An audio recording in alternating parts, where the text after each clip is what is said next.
మనకందరికీ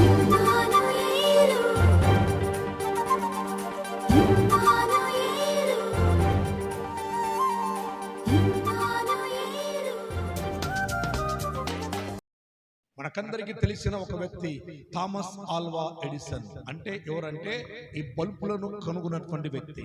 చిన్న వయసులో స్కూల్కు పంపిస్తే ఆ స్కూల్లో ఉన్నటువంటి టీచర్ చెప్పింది, నాయనా వాళ్ళ అమ్మని పిలిచి ఆ సర్టిఫికెట్ ఇచ్చి ఆ సర్టిఫికెట్తో పాటు ఒక చిన్న పేపర్ రాసి ఇచ్చిందట. ఏమన్నా తెలుసా, నీ కొడుకుకి మేము చదువు చెప్పలేము. కారణం ఏమన్నా తెలుసా, వానికి ఆ అంటే ఆ రావడం లేదు, ఊ అంటే ఊ రావడం లేదు. ఇంత మొద్దోడు చదువు చెప్పడం మా వల్ల కాదు, నీ డబ్బు కూడా మాకు వద్దని చెప్పేసి డబ్బు ఎన్నికిచ్చి సర్టిఫికెట్ కూడా ఎన్నికిచ్చేసి పంపించేసేదనంట.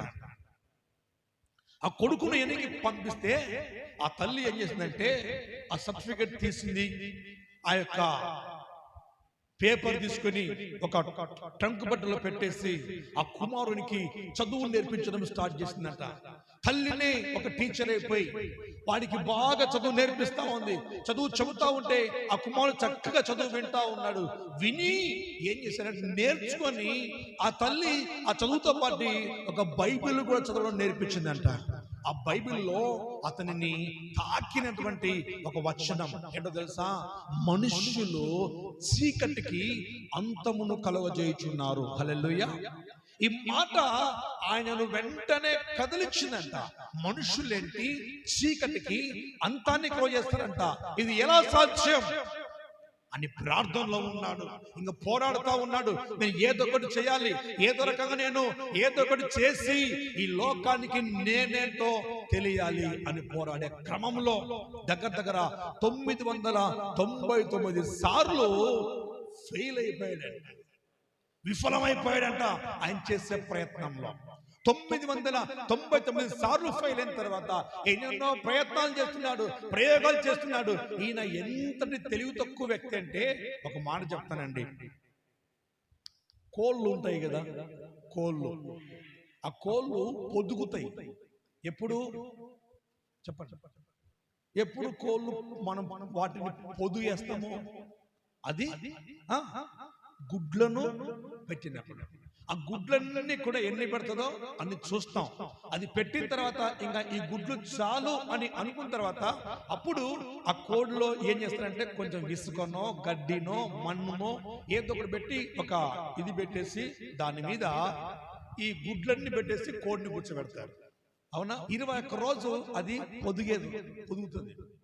అది వాళ్ళ నాన్నగారు ఇంట్లో దాన్ని పొదిగేసినప్పుడు ఈయన అది చూశాడంట. అది చూసి వాళ్ళ నాన్నను అడిగాడంట, నాన్న ఇదిగో ఎందుకొరకు గుడ్ల మీద కోడి కూర్చుంది అనగానే, ఏం లేదు నాయనా, ఆ గుడ్ల మీద కోడి దేనికి వచ్చిందో తెలుసా, దాంట్లో ఉన్నటువంటి ఆ వేడి వల్ల దాంట్లో నుంచి ఒక చిన్న పిల్లలు, కోడికి పిల్లలు పుడతాయి, అవి అలా బయటకు వస్తాయంటే ఎన్ని రోజులు కూర్చోవాలి, 21 రోజు కూర్చోబెట్టాలి. అన్ని రోజుల అనుకున్నాడు. వాళ్ళ నాన్న పనికి పోగానే మనోడు ఏం చేశాడు, ఆ గుడ్లన్నీ కూడా బెడ్ మీదకి వేసుకొని దాని మీద ఇట్లా పట్టాడంట. ఇట్లా పడితే ఏమవుతాయి, అవన్నీ కూడా పగిలిపోయినాయి. పగిలిపోతే ఇంకా మూల కూర్చొని ఏడుస్తా ఉన్నాడు. అమ్మో గుడ్లన్నీ పగిలిపోయినాయి కదా అని చెప్పేసి వాళ్ళ నాన్న వచ్చాడు. వచ్చిన తర్వాత ఎందుకురా ఏడుస్తున్నామంటే, నాన్న ఏం లేదు, కోడి 21 రోజులు పొదుగుతుంది కదా, నేను ఒక్కసారి ఇట్లా పడుకుంటే ఒకే రోజుకే పిల్లలు వస్తాయి కదా అనుకున్నాను నాన్న, కానీ అవేమో అన్ని పగిలిపోయాయి అనగానే ఆ తండ్రి కొడుకును కొట్టలేదండి, కొడుకును తిట్టలేదు, ఏం చేయలేదు. సరే ఏం కాదులే, ఆ గుడ్లన్నిటి కూడా నీటి క్లీన్ చేసేసి ఆ కుమారుణ్ణి భోజనం చేసి పడుకోబెట్టిన తర్వాత ఆ కుమారుడి పడి తల మీద చేయిపెట్టి తండ్రి ప్రార్థన చేస్తున్నాడు, నా ప్రభువా ఈ కుమారుడు యొక్క పోరాటంలో నువ్వు విజయాన్ని జయించాయన. నా కుమారుడు ఇంత వెర్రివాడయ్యా, అన్యం తెలుదు పుణ్యం తెలుదు, ఎలా బ్రతుకుతాడయ్యా ఈ కుమారుడు, ఇంతటి వెర్రివాడిని నువ్వు నాకు ఇచ్చావయ్యా. అయినా కూడా సరే ఈ వెర్రివాడు ప్రపంచానికి పనికొచ్చేవాడిగా నువ్వు చేస్తావు. ప్రైజ్ ది లార్డ్, హల్లెలూయా. ఈ వెర్రివాడిని ప్రపంచానికి పనికొచ్చేవాడిగా నువ్వు చేస్తావు. నా వల్ల కాదయ్యా, ఈ కుమారుణ్ణి నీ చేతిలో పెడతానయ్యా అని దేవుడి చేతిలో పెట్టాడు. ఒకరోజు ఈ థామస్ ఆల్వా ఎడిసన్ ఆ ఇంట్లో నుంచి బయటకు వచ్చి పెద్ద గడ్డివాము, అయితే ఆ గడ్డివాములన్నీ కూడా చూసి వాళ్ళ అమ్మని అడిగేవాడంట, ఏమ్మా ఈ గడ్డివాములను ఇవన్నీ కూడా దేనికి పెడతారంటే, ఇవన్నీ కూడా గడ్డివాములనైనా ఈ గడ్డి అంతా తీసుకొని పోయి మరి ఏదో ఆమె వాళ్ళు ఏం చేస్తారో అది చెప్తే, అవునా ఇవన్నీ కూడా ఒకవేళ దీనికి అగ్గి పొలగిస్తే ఏమవుతుంది అని అడిగేవాడంట. అగ్గి పొలగిస్తే ఏమవుతుంది అని అడిగేవాడంట. ఏమవుతుందిరా, కాలిపోతుందిరా, పెద్ద పెద్ద మంటలు వస్తాయి. అవునా, మనోడు మనసులో పడింది ఏమని, ఆ మంటలు నేను చూడాలి అని అనుకున్నాడు. ఊరోళ్ళందరూ నిద్రపోతున్నప్పుడు అగ్గిపెట్టె తీసుకున్నాడు, దగ్గరికి వెళ్ళి ఆ మంటలకి దానికి అంటు పెట్టాడు. పెద్ద పెద్ద మంటలు, ఊరోళ్ళందరూ పరిగెత్తుకుంటూ వచ్చేసి ఓ మంటలు మంటలు మంటలు అని అనేసినప్పుడు మనోడు ఎగురుతుండే, డబ్బా మంటలు ఎంత బాగా వస్తున్నాయి అని చెప్పేసి దగ్గర 25 గడ్డివాములకు మంట పెట్టేశాడు. ఎంత మంటలు చూడండి. ఇంకా తన ఊరంతా తగలబడిపోతుంటే అప్పుడు అందరు వచ్చేసి ఎవరు పెట్టింది అనగానే మనోడు ఎగురుతున్నట్టు, అమ్మ ఎంత మంటలు ఎంత బాగున్నాయని చెప్పేసి పట్టుకొని ఈ కుమారుని కొడుతుంటే వాళ్ళమ్మ వచ్చేసి గట్టిగా పట్టుకొని, కొట్టొద్దన్నమ్మా, దాని ఖర్చేదో నేను భరిస్తాను, నా కొడుకు అమాయకుడు, తెలివి లేనివాడు, జ్ఞానం లేనివాడు, ఏమి అనొద్దండి అని చెప్పేసి ఆ ఊరు నుంచి వాళ్ళు పక్కూరుకు వచ్చేసి ఆ తల్లి కుమారుని ఒక్కటి కూడా కొట్టలేదు.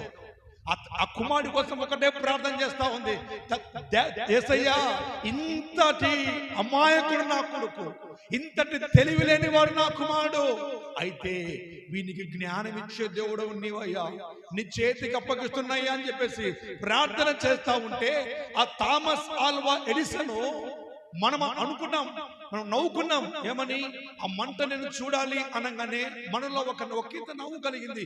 కానీ ఆయన అనుకున్నాడు, ఆ వెలుగులో అక్కడ ఉన్నటువంటి ప్రజలందరినీ కూడా చూడగలుగుతూ ఉన్నాడు. ప్రైజ్ అల్లాహ్ అనుకున్నాడు, నేను ఈ లోకములో చీకటికి అంతాన్ని కలిగించాలి. అక్కడ స్టార్ట్ అయిందంట బైబిల్లో వాక్యం, అక్కడ స్టార్ట్ అయింది.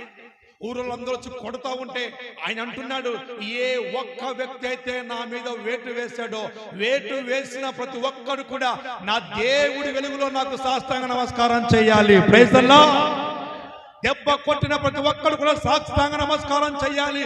కొట్టిన చేతులే చప్పట్లు కొట్టేలా నేను చేస్తాను.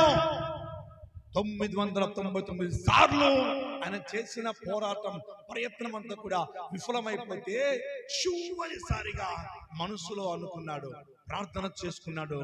అందరూ కూడా ఒక దగ్గర క్రిస్మస్ పండుగలో అందరూ కూడా ఆ దేశ ప్రజలందరూ కూడా ఒక స్టేడియంలో మొత్తం కూడా ఉన్నప్పుడు ఆ స్టేడియం దగ్గరికి ఈయన వచ్చి సాయంకాలం సరిగ్గా 7 గంటలకు నేను చీకటికి అంతాన్ని కలవజేస్తాను.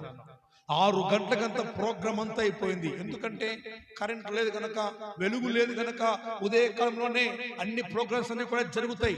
అయితే ఈయన అనుకున్నాడు, చీకటికి అంతాన్ని కలిగిస్తానని చెప్పేసి బల్బులు అన్నింటినీ ఆ స్టేడియం చుట్టూ పెట్టేసి ఒక్కసారి యేసయ్య నామములో ప్రార్థన చేసి వెలిగిస్తే ఒక్కసారిగా 1000 బల్బులు ఒకేసారి వెలిగాయి. చప్పట్లు కొట్టి దేవుని మహిమపరచు. హల్లెలూయా. కారణం ఏంటి?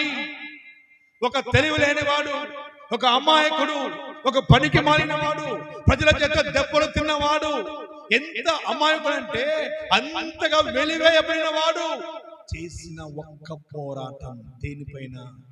చీకటి పైన. మన జీవితంలో కూడా మనకులో ఉన్నటువంటి మన సాక్షి తగినట్టుగా మంచి పోరాటం మనం పోరాడాలి. పౌలు పోరాడాడు. పూర్వము ఆయన జీవితం అంతా కూడా చీకటి. యేసు పైన పోరాటం చేశాడు, ఓడిపోయాడు.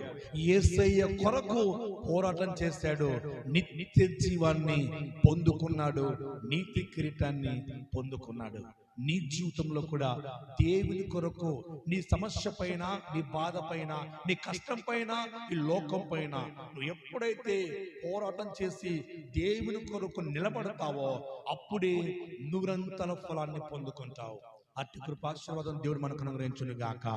ఆమేన్. మా చిరునామా పాస్టర్ ఏలియా MS, Emmanuel healing ministries, Saraswati Nagar, Nandyal, Kurnool district, Andhra Pradesh. మా ఫోన్ నెంబర్స్ 90002009.